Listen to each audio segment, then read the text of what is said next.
Now before the festival of the Passover, Jesus knew that his hour had come to depart from this world and go to the Father.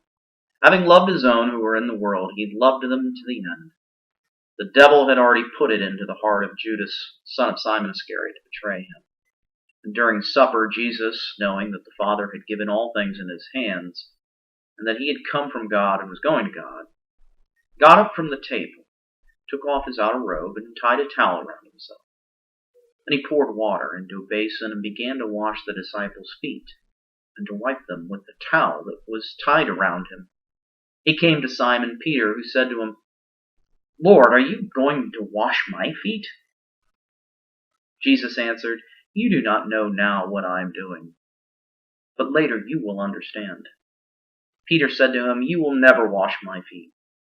Jesus answered, "Unless I wash you, you have no share with me." Simon Peter said to him, "Lord, not my feet only, but also my hands and my head."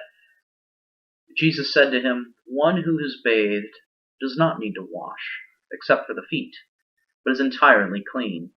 And you are clean, though not all of you." For he knew who was to betray him. For this reason he said, "Not all of you are clean." After he had washed their feet, he put on his robe and had returned to the table.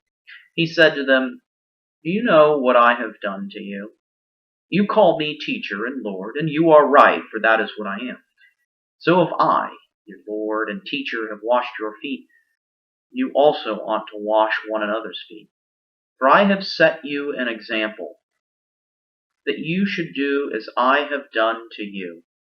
Very truly I tell you, servants are not greater than their master, nor are messengers greater than the one who sent them. If you know these things, you are blessed if you do them." When he had gone out, Jesus said, "Now the Son of Man has been glorified, and God has been glorified in him. If God has been glorified in him, God will also glorify in himself, and will glorify him at once. Little children, I am with you only a little longer. You will look for me. And as I said to the Jews, so now I say to you, where I am going, you cannot come. I give you a new commandment, that you love one another. Just as I have loved you, you also should love one another. By this everyone will know that you are my disciples, if you have love for one another."